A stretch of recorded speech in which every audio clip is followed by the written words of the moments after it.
Hello, friends. Good morning, good afternoon, good evening, whichever part of the world you guys are in at this point in time and looking at this induction video. What I'm going to do is probably take you through my CFO's experiences when dealing with different types of entrepreneurs and clients. As you're aware, we do two types of services. One is called as CFO service and the other one finance effectiveness. While the CFO service is targeted at small to mid-sized companies, which could be right from a startup to a company with about 1,500 crores in revenues, and the finance effectiveness service is targeted at companies which are more mature, which are private equity backed, or these are large Indian or multinational companies run by professional CEOs and CFOs. While in the first category, which is a CFO service, we deal with a variety of entrepreneurs or with decision makers. These could range from an Indian family managed, family owned company to a multinational subsidiary. The challenges and the fun in each of these is completely different. Let's take the case of an Indian family run business. Typically, these are companies which are run by first generation or second generation entrepreneurs. When I say first generation, these are people who have seen the way governments used to treat businesses and entrepreneurs way back in the 60s and 70s. These are people who have seen the license Raj, and they tend to be a lot more conservative. For some of these people, managing taxes, helping chartered accountants are essentially kept so that their profits are minimized. So they come from a background which is completely different from how a new age entrepreneur thinks and runs his business. Is that bad? No. Essentially, what I'm trying to say is that this is a set of entrepreneurs who have seen the worst in the way business have been run and businesses have been treated, and therefore their mindsets tend to be a lot more conservative. They do have the same element of passion. They are a lot more attached to their businesses.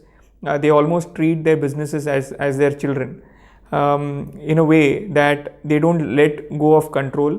They are a lot more possessive when it comes to managing all the functions within the company. The second category of promoters would be those who are running traditional family managed businesses, but these are kids who are second or third generation, who have grown out of their fathers, their uncles, and their grandfathers' shadows. They are probably educated and they come from the West. And these are people who think that there is something not right with the way the first generation ran their business. They want to make a change. They are also looking at an inflection point in their businesses. And these inflection point could be in terms of bringing in more professional management to run their companies. This could be in terms of raising a new round of private equity or venture capital, or this could just be in terms of running the business in a whole new way than how their predecessors ran. These are people who want change to happen every day in their businesses, and they detest or they don't agree with the way their uncles and their fathers ran their businesses. So it's a whole new ball game to be able to deal with this generation of entrepreneurs. The third category are those who do not carry any kind of legacy. These are guys who are first generation entrepreneurs. Probably these are people where nobody from their family has ever run a business in the past, and they are coming in with fresh ideas. These are people who are probably educated and they have left behind lucrative or cushy jobs to start something on their own. These people tend to be the most progressive in the sense that they do not understand a language other than being professional.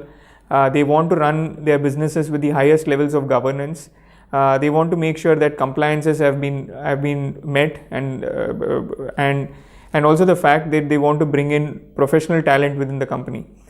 So dealing with them is a completely new ball game as well. The next category of promoters or entrepreneurs could be people who are technocrats and who are necessarily guys coming out of an IIT and IIM and people who have run, who have been in their, who have worked with large companies in the past, and now are in their 45s, 50s, or closer to their 60s. They believe that they have missed out something while they were working. They have this urge to do something new, and which is why at the twilight of their professional careers or at the twilight of their work careers, they come out and they decide to do something on their own. Again, a different challenge for us. And lastly, I would say that there is a bunch of multinational subsidiaries here in India, and typically these are run by smart, good quality CEOs here, and these could be across a wide range of industries, and it could be across sizes. When I say sizes, this could be a multinational subsidiary which has been set up very recently, or this could be a very well established multinational subsidiary here.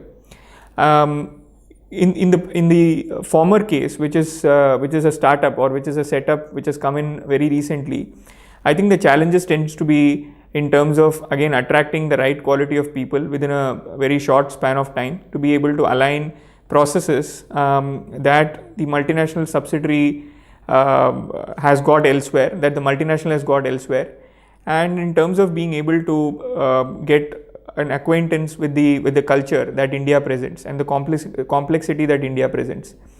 In the latter, it tends to be in terms of being able to maintain these processes which have been built over a period of time. In a lot of cases, it tends to be improvement of what has been built. And thirdly, it could be in terms of the changing regulatory environment, in terms of improved IT systems coming into play. So each of these ownership types or each of these companies have got a unique challenge. They have got a unique way of running their businesses, and they all come, probably everybody, dealing with everyone is as good as dealing with a human being, but the nuances of dealing with each of them is probably a lot different. As my CFO, I think we have encountered each one of these situations in the past, and what we find in terms of the order of difficulty of dealing, or the order of ease of dealing with each of these ownership types, is, I think it's probably the easiest when it comes to dealing with a multinational subsidiary. I'm not saying this from the standpoint of the business that they operate, but purely from the standpoint of a mindset. I think probably most of us come from an environment where we have worked in structured companies in the past, and it's easier for us to be able to relate to companies which are also structured, and which is the reason why I pick multinational subsidiaries to be the most relatable and the most easy of the categories to work with. Followed by, I would say, a lot of the professional startups.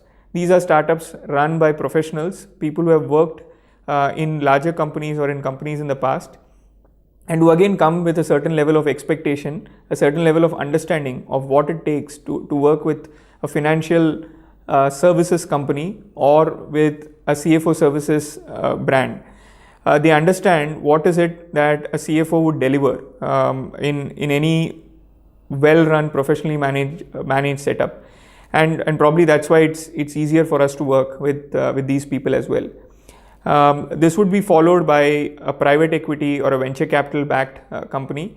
Again, these are family managed businesses, but once the private equity or a venture capital puts money into some of these companies, they are forced to run the company in a particular way, and which makes it easier for us to align easily with some of these companies, irrespective of their size. I would, and lastly, I think the Indian entrepreneur promoter-led company.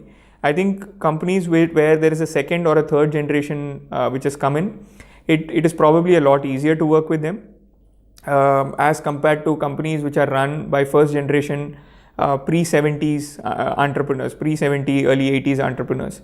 Simply because of the fact that I think you have got to not just work on the company, but you have also got to work on the entrepreneur's mindset. And the older the mindset, when I say older, it's not necessarily in terms of the age of the entrepreneur, it's also how old the mindset of the entrepreneur is. The older the mindset, the more difficult it is for you to change the mindset and to be able to drive change within the company. So in terms of complexity, again, just to list it down, I think the easier ones is the multinational subsidiary. followed by a professional entrepreneur, followed by a venture capital backed company, and then the Indian family managed business. Our experience with each of these companies has been fairly positive, but I would say the toughest assignments for us largely has been with first generation Indian family managed businesses, because the expectations are tremendous. Typically, scope is given the last priority. I think personal comfort occupies a huge portion of how well the mandate is delivered, and it is not easy to develop these personal relationships simply because of the fact that there could be a cultural gap, there could be an age gap, there could be a mindset gap, there could be a gap in terms of how certain situations are dealt with by the company or by the entrepreneur and by us, and therefore it is probably the toughest. What is expected at the end of the day, what companies expect, irrespective of where they come from, is whether we are delivering more than what we have stated in the proposal. It's not easy.